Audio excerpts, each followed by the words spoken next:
Ladies, let's be real. We live in a world that constantly demands more from women. More strength, more care, more balance. But thriving doesn't come from doing everything perfectly. It comes from mastering the small habits that stack up over time. Today, we're breaking down 8 daily habits that every woman must master. These aren't just routines, they're tools for confidence, peace, and power. The way you start your morning sets the tone for everything that follows. Think about it. If the very first thing you do is grab your phone, check notifications, and scroll through everyone else's life, you've already surrendered your focus, you've given away control before the day even begins. A powerful morning routine is about reclaiming that control. It's not about some Instagram perfect checklist or a 10-step ritual that looks good on paper, but never sticks. It's about intentional choices that align with the person you're becoming. Start with something simple: water. Hydration might not sound life-changing, but it's fuel for your brain and body. That first glass of water wakes up your system and reminds you that you come first. Before the world asks anything of you, you give something back to yourself. Then breathe. Just 3 deep breaths. Center yourself before the noise kicks in. These aren't small actions. They're signals to your mind that you're in charge. After that, plan your day. Not a long list of tasks that overwhelms you, but 3 clear priorities. Ask yourself what absolutely matters today. What moves the needle? What will I be proud of finishing tonight? By setting intention in the morning, you protect yourself from drifting through the day, reacting to whatever comes your way. You move with purpose instead of pressure. A strong morning routine also builds discipline. And discipline isn't about being rigid, it's about freedom. When you know how you'll begin each day, you eliminate 1,000 tiny decisions that drain your energy. You don't waste mental power on, should I snooze? Or, should I eat something now or later? You already know the moves. And when you master the first hour, the rest of the day feels lighter because you've already proven you can lead yourself. There's another piece: gratitude. Before you rush into action, pause and recognize one thing you're thankful for. It might be your health, your family, or simply the fact that you woke up this morning. Gratitude shifts your mindset from scarcity to abundance. It tells your brain to look for what's right instead of what's missing. That alone changes how you show up in conversations, at work, with yourself. And let's be honest, no routine works if it's unrealistic. You don't need to wake up at 5 a.m. if that doesn't suit your life. The point isn't the hour, it's the ownership. Whether you wake up at 6 or 9, what matters is that the first part of your day is yours. Protect it. Guard it. Treat it like sacred space. When you practice this daily, you'll notice something. You stop rushing. You stop feeling behind. You begin to carry yourself differently, calmer, more focused, more confident. A disciplined morning routine doesn't just make you productive, it makes you powerful. Because the woman who leads her morning leads her life. Self-care isn't a luxury. It's maintenance. Too many people treat it like something you squeeze in when everything else is done. But here's the truth. If you keep putting yourself last, eventually you'll have nothing left to give. Taking care of yourself daily isn't selfish, it's survival. And more than that, it's a declaration. You're saying, I matter. My health, my energy, my peace, they matter. That mindset changes the way you carry yourself. Start with your body. Think of it as the foundation you build everything on. Sleep, water, food, movement. These are the basics. When you neglect them, everything else suffers. When you respect them, you feel stronger, calmer, sharper. A short walk, stretching in the morning, choosing meals that fuel instead of drain. It doesn't have to be complicated. It just has to be consistent, because a body that feels cared for gives you more clarity and stamina to handle whatever life throws at you. But self-care is not just physical. It's mental too. Your mind needs space to breathe. That could look like journaling, reading, or even sitting in silence for a few minutes to reset. We live in a world that's constantly noisy. Notifications, opinions, comparisons. Your brain gets tired carrying all of that. Self-care is shutting the door on the noise long enough to hear your own voice. That's where peace comes from, and peace is power. There's also emotional self-care, and this part requires honesty. Check in with yourself daily. How am I really feeling? Am I pushing down stress, anger, or exhaustion just to get through? Ignoring those feelings doesn't make them disappear. It makes them heavier. Emotional self-care is allowing yourself to acknowledge what's there, process it, and release it in healthy ways. Talk it out. Write it down. Pray about it. Whatever your outlet is, give yourself permission to use it. And then, of course, there's the little rituals that remind you you're worth the effort. Skincare, dressing in a way that makes you feel confident, lighting a candle, making your space beautiful. Those aren't shallow acts. They're signals. They remind you that you deserve care, beauty, and attention. And when you show up for yourself that way, you naturally demand better treatment from the world. The biggest barrier to self-care is guilt. Somewhere along the way, women were taught that taking time for themselves means they're neglecting someone else. But here's the truth. You can't pour from an empty cup. A burnt-out woman doesn't serve her family, her career, or her dreams better. She serves them less. Prioritizing your well-being isn't stealing time, it's multiplying it. Because when you feel good, you work smarter, love deeper, and show up stronger. So make self-care non-negotiable. Not if I have time. Not when things slow down every single day. Even if it's just 15 minutes, claim it. Guard it. Practice it without apology. Because the woman who makes herself a priority doesn't just survive, she thrives. And that's not selfish, that's powerful. Money is one of the most powerful tools in your life, yet so many people treat it like a mystery or something to avoid thinking about. The truth is, financial awareness is not about being rich, it's about being in control. Because when you don't pay attention to your money, you're always playing catch up. But when you track it daily, even in the smallest way, you shift from feeling stressed to feeling secure. And that security gives you freedom. Start with awareness. Look at your numbers every day. Check your accounts, write down your expenses, or use an app. Whatever works for you. The point isn't to obsess, the point is to stay awake. Money slips away when you ignore it. But when you face it head on, you spot the leaks before they drown you. And you'll be surprised, just the act of knowing where your money goes changes how you spend it. Awareness creates discipline. Financial awareness also means being intentional with your spending. Every time you reach for your wallet, ask yourself, is this adding value to my life, or is it just filling a momentary gap? It doesn't mean you never treat yourself.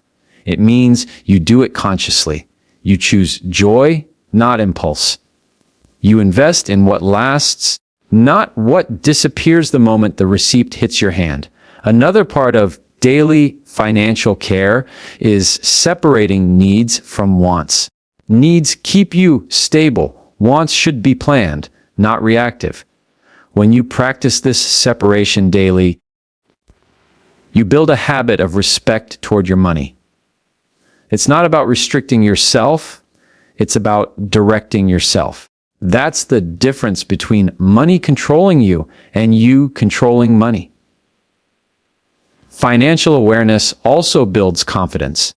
There's a certain peace that comes from knowing exactly where you stand. Most stress around money comes from uncertainty, not knowing how much is left, not knowing if you can cover something, not knowing if you're falling behind.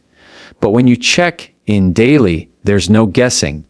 You move with clarity, and confidence follows clarity. And here's the truth: small daily habits compound into big results. Writing down what you spent on coffee may feel pointless today, but over months, it shows you patterns. Those patterns tell you where to adjust, where to save, and where to grow. A small shift, like saving the cost of one impulsive purchase each day, can add up to hundreds or thousands over time. For women especially, financial awareness is power. It means you're not waiting for permission, not depending on someone else's decisions, and not blind to your own future. It means you have a voice in your own security, and that matters more than you think. So, make it daily. 5 minutes to check in. 5 minutes to track. 5 minutes to plan. That's not stress, it's freedom. Because the woman who knows her numbers knows her options. And when you know your options, you never feel stuck. That's the quiet power of financial awareness. It's not about money, it's about choice. Communication is one of the most underrated skills, yet it touches every single part of your life. The way you speak, the way you listen, and the way you carry yourself in conversations can either open doors or quietly close them. Effective communication isn't about talking the most or being the loudest voice in the room. It's about clarity. It's about confidence. And most importantly, it's about connection. Start with clarity. Say what you mean. Too often, people dance around their thoughts because they're afraid of being judged, misunderstood, or disliked. But vague words create vague outcomes. When you speak, be direct, but not harsh. Replace, I kind of feel like maybe this isn't working, with this isn't working, and here's why. Directness saves time, eliminates confusion, and earns respect. People don't have to guess where you stand. They know. But effective communication isn't just about the words you say. It's also about how you listen. Most people listen only to reply. They're already forming their next argument in their head before the other person even finishes. Real listening is different. It's pausing long enough to understand, not just react. It's looking someone in the eye, hearing the tone behind their words, and making them feel valued. When you listen like that, you build trust. And trust is the foundation of influence. Tone matters too. You can say the right thing the wrong way and completely lose the message. Calm, steady, intentional tone shows authority without aggression. It's not about raising your voice. It's about raising your presence. When you speak with composure, people take you seriously. You don't have to shout to stand out. There's also the nonverbal side, your body language, your posture, your facial expressions. You could say, I'm confident with your mouth, but If your eyes are down, your shoulders are slouched, and your voice trembles, the message doesn't land. Effective communication means aligning your words with your presence. Stand tall, breathe deeply, and let your body deliver the same message your words are speaking. Another key piece is learning to pause. Silence isn't weakness, it's power. Pausing before you respond shows you're thoughtful. Pausing after you make a point gives it weight. The best communicators know when to let their words breathe instead of rushing to fill the air. And let's be honest, communication also means boundaries. Saying no clearly is communication. Expressing what you will and won't accept is communication. Too many people soften their boundaries because they're afraid of being disliked, but vague boundaries only create resentment later. A firm, respectful no communicates self-respect, and it teaches others how to respect you too. When you practice effective communication daily, clear words, active listening, steady tone, confident body language, you start to notice something. People respond differently. They respect you more, they listen more, and they take your presence as seriously. That's because you've stopped just talking and started leading. Effective communication isn't about having the perfect script. It's about showing up with clarity, respect, and presence. When you master that, you don't just influence conversations, you influence outcomes. And that's real power. The moment you stop learning, you stop growing. And the truth is, growth doesn't happen in big leaps. It happens in small, steady doses every single day. Continuous learning isn't about going back to school or cramming hours of study into your schedule. It's about staying curious. It's about making room for something new, something challenging, something that sharpens your mind daily. Because a sharp mind is a confident mind, and a confident mind is unstoppable. Learning can take many forms. For some, it's reading a few pages of a book. For others, it's journaling to reflect on lessons from the day. It could even be listening to a podcast, watching a documentary, or practicing a skill that keeps you evolving. The format doesn't matter. What matters is that you're feeding your mind instead of letting it starve on routine. Growth doesn't happen automatically. It happens intentionally. One of the biggest myths is that learning stops once school ends. But the real world demands more than degrees. It demands adaptability. The person who continues learning every day becomes more resourceful, more creative, and more valuable in every environment. You don't have to know everything. You just have to keep expanding. Every new idea you expose yourself to makes you stronger and more prepared for opportunities. Continuous learning also builds resilience. Life will throw challenges at you. When you've been sharpening your mind daily, you don't collapse under pressure. You analyze, you adapt, you problem solve. Why? Because you've trained yourself to think differently, to process information, and to grow instead of retreat. The woman who learns daily doesn't fear change. She uses it to her advantage. Journaling is one of the most underrated forms of learning. Writing forces you to slow down your thoughts, reflect on your experiences, and recognize patterns. It's like holding a mirror up to your mind.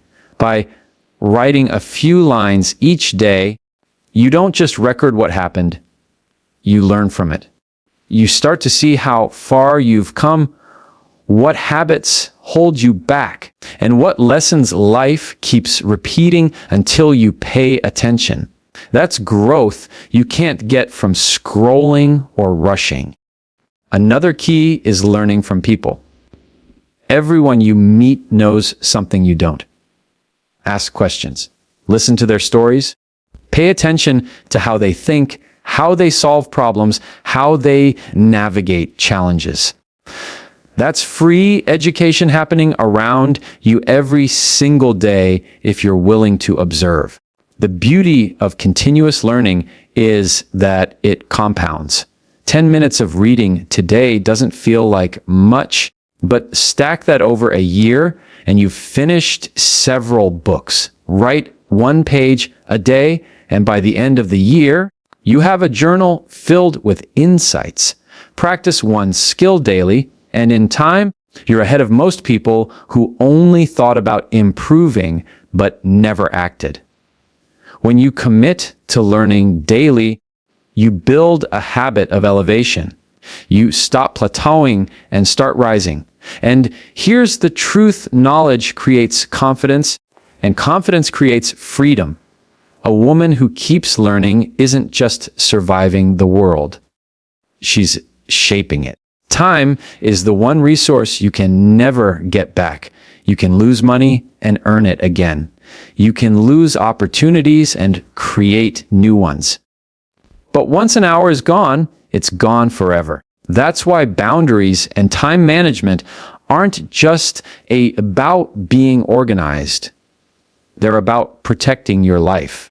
Every time you say yes to something that drains you, you're saying no to something that could have built you. The key is learning how to choose wisely. Boundaries start with knowing your limits. Too often, women are conditioned to give endlessly to their families, their jobs, their friends, their communities. But giving without limit isn't noble, it's destructive. You end up burned out, resentful, and empty. Boundaries don't mean you care less.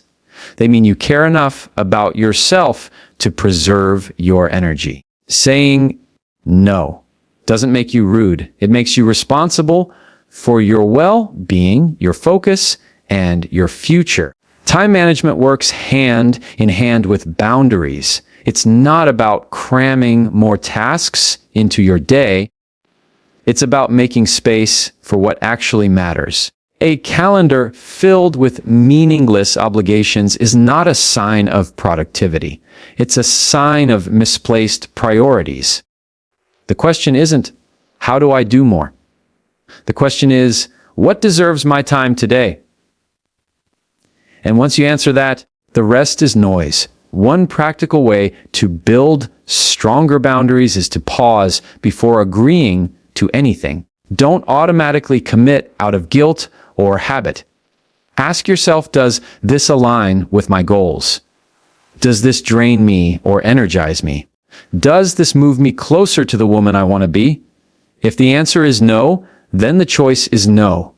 Simple, respectful, clear. Managing your time also means managing your distractions. Phones, social media, endless scrolling.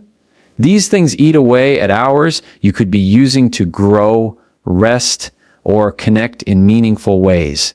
Guard your attention like it's currency, because it is. Where your attention goes, your energy flows. And where your energy flows, your life follows. Another piece of time management is learning to prioritize. Not every task carries the same weight. Washing dishes and building your career don't hold the same return. Checking emails and exercising don't give you the same long-term results. When you prioritize, you stop treating everything as urgent and start focusing on what's truly important. That shift alone creates calm where chaos used to live. And here's the truth: people respect the boundaries you enforce, not the ones you only talk about. If you allow constant interruptions, last-minute requests, or draining conversations, that becomes your normal. But the moment you hold your line, people adjust. They may not like it at first, but they will respect it. And more importantly, you'll respect yourself. When you master boundaries and time management, You stop running on empty. You move with purpose, with energy, and with focus. You stop living in reaction mode and start living with intention. And the woman who owns her time owns her life. That's the kind of power no one can take away. At the end of the day, habits build your life. Not the big decisions, but the small daily choices that seem almost invisible. The way you wake up, the way you take care of yourself, the way you manage your money, your words, your time, your body, your growth, and your perspective. These are the quiet actions that shape everything else. You don't have to master them all at once. Start with one. Build consistency. Let it become part of who you are. Then add another. Over time, these habits stack together, and suddenly, you're not just surviving, you're leading yourself with confidence, clarity, and strength. Remember, a powerful woman isn't born overnight. She's built through discipline, through intention, and through daily habits that protect her peace and push her forward. The woman who chooses wisely each day becomes unstoppable in the long run. So the question isn't if these habits will change your life. The question is, when will you decide to start?